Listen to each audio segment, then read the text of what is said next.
NCPCR के नए अध्ययन में दावा किया गया है कि 10 साल की उम्र में 37.8% बच्चे फेसबुक पे सक्रिय हैं, जबकि उसी उम्र के 24.3% बच्चों का अकाउंट इंस्टाग्राम पे है। यह विभिन्न इंटरनेट मीडिया की तरफ से तय मानदंडों के विपरीत है। फेसबुक व इंस्टाग्राम पर अकाउंट खोलने की न्यूनतम उम्र 13 साल निर्धारित है। राष्ट्रीय बाल अधिकार संरक्षण आयोग एनसीपीसीआर की तरफ से मोबाइल फ़ोन व इंटरनेट सेवा वाली दूसरी डिवाइसों का बच्चों पर प्रभाव, शारीरिक व्यवहार से जुड़े मनोवैज्ञानिक व सामाजिक विशेषज्ञ अध्ययन कराया गया।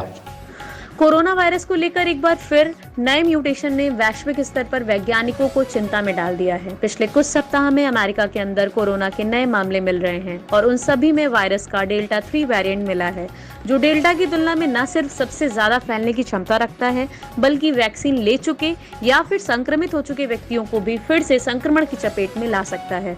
भारत में अभी तक डेल्टा 3 का कोई भी मामला नहीं मिला है, लेकिन जीनोम सीक्वेंसिंग की निगरानी कर रहे इंसाकॉक समिति ने अलर्ट जारी किया है। जानकारी के अनुसार अक्टूबर 2020 में महाराष्ट्र में सबसे पहले डबल म्यूटेशन मिला था, जिससे डेल्टा और कप्पा वेरिएंट बाहर आए थे। देश में कोरोना महामारी की दूसरी लहर अभी थमी नहीं है। तीसरी लहर की चेतावनी के बीच देश में दैनिक संक्रमण के मामलों में उतार चढ़ाव जारी है। देश में पिछले 24 घंटे में 40,284 नए कोरोना मरीज मिले हैं और 542 लोगों की संक्रमण से जान चली गई। कोरोना संक्रमण के खतरे को देखते हुए कई राज्यों ने एक बार फिर अपने यहाँ सख्ती बरतनी शुरू कर दी है। भारत में कोरोना की तीसरी लहर आने की संभावना जताई जा रही है। कई राज्यों ने इसको लेकर तैयारियां भी जारी कर रखी हैं। इसी बीच देश की कोविड आपातकालीन रणनीति तैयार करने वाली अधिकारियों की टीम ने केंद्र सरकार से कहा है कि तीसरी लहर के दौरान कोरोना के दैनिक मामलों की संख्या 50,000 के पार नहीं जानी चाहिए। उन्होंने कहा कि कोरोना केस को रोकने के लिए सभी कदम उठाए जाने चाहिए। अमेरिकी विदेश मंत्री एंटनी ब्लिंकन अगले हफ्ते अपनी पहली भारत यात्रा के दौरान भारतीय नेतृत्व के सामने मानवाधिकार और लोकतंत्र के मुद्दे उठाएंगे। दोनों देश इस मोर्चे पर अन्य की तुलना में अधिक सामान्य तुल्य साझा करते हैं। ब्लिंकन 27 जुलाई को नई दिल्ली पहुंचेंगे। अमेरिकी विदेश मंत्री का पद संभालने के बाद ब्लिंकन की यह पहली भारत यात्रा होगी। अपनी यात्रा के दौरान वह प्रधानमंत्री नरेंद्र मोदी और विदेश मंत्री एस जयशंकर से मुलाकात करेंगे। विदेश मंत्रालय ने कहा है कि नई दिल्ली में राष्ट्रीय सुरक्षा सलाहकार अजीत डोभाल भी ब्लिंकन के साथ मुलाकात करेंगे। पानीपत में यूपी बॉर्डर पर जमीन अचानक ही ऊपर की ओर उठने लगी। यह दृश्य देखकर लोग हतप्रभ हैं।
कानपुर में महिला सिपाही का फंदे से लटका शव मिला। किराए के मकान में रहती थी महिला सिपाही। पुलिस अधिकारी मौके पर पहुंचे। जांच के लिए फॉरेंसिक टीम को बुलाया गया। मंगलपुर कोतवाली क्षेत्र का मामला। दिल्ली में गफ्फार मार्केट को खाली कराने का आदेश। 3 दिनों में मार्केट खाली कराने का आदेश। आईआईटी रुड़की की ऑडिट पर एमसीडी ने उठाया कदम। नगर निगम ने स्ट्रक्चरल ऑडिट करवाया था। पिछले दिनों हुए हादसों के बाद ऑडिट करवाया था। सभी दुकानदारों को 3 दिनों का वक्त दिया गया है।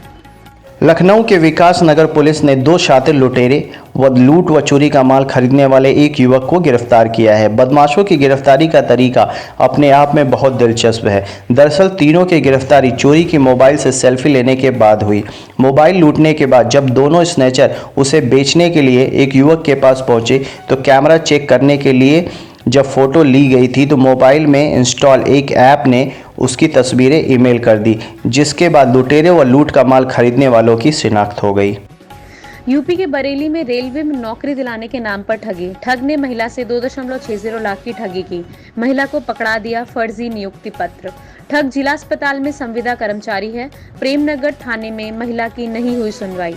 महिला सीमा तिवारी ने लगाई न्याय की गुहार। यूपी के मुख्यमंत्री योगी आदित्यनाथ आज प्रातः श्री गोरखनाथ मंदिर परिसर स्थित हिंदू सेवाश्रम में जनता दर्शन कार्यक्रम में आए लोगों की समस्याओं को सुना और संबंधित अधिकारियों को उचित दिशा निर्देश दिए।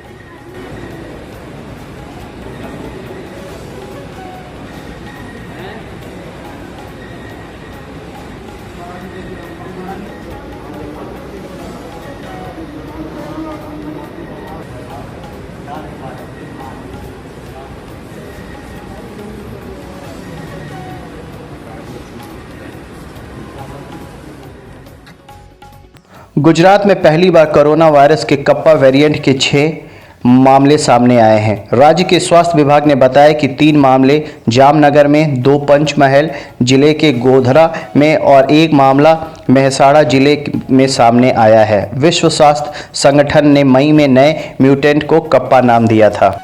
आज से शुरू हुआ सावन का महीना। शिवालयों में भक्त चढ़ा रहे हैं भगवान शिव को जल। कोविड प्रोटोकॉल के साथ मंदिर पहुंच रहे हैं श्रद्धालु। कोरोना की वजह से इस बार नहीं निकल रही कांवड़ यात्रा। गुजरात में अहमदाबाद के बाहरी इलाके में एक मकान के कमरे में एलपीजी सिलेंडर में विस्फोट के बाद आग लगने से 4 बच्चे सहित कम से कम 9 लोगों की मौत हो गई। सभी मृतक मध्य प्रदेश के रहने वाले हैं। केंद्र सरकार के आयकर विभाग की दैनिक भास्कर समूह में जांच शनिवार को तीसरे दिन भी जारी रही। इस बीच आयकर विभाग ने जांच के बीच ही एक बयान जारी कर दावा किया कि कुछ दस्तावेजों में उन्हें अनियमितताएं मिली हैं। हालांकि विधि और कर विशेषज्ञों का कहना है कि जांच के बीच में ही आयकर विभाग की ओर से बयान जारी करना बेहद असामान्य है। राज कुंद्रा केस से जुड़ा एक बड़ा अपडेट। अश्लील फिल्मों के कथित निर्माण और उन्हें कुछ ऐप के जरिए प्रसारित करने के जुड़े मामले में राज कुंद्रा के ऑफिस पर मुंबई पुलिस ने फिर से छानबीन की। इस छानबीन में एक छिपा हुआ लॉकर मिला जिसमें कई सारे कागजात हैं। पुलिस ने इनको जब्त कर लिया है। मजिस्ट्रेट कोर्ट ने कुंद्रा की पुलिस हिरासत को 27 जुलाई तक के लिए बढ़ा दी थी। Please subscribe Aviral Times for latest news update and press the bell icon to get all the latest video updates.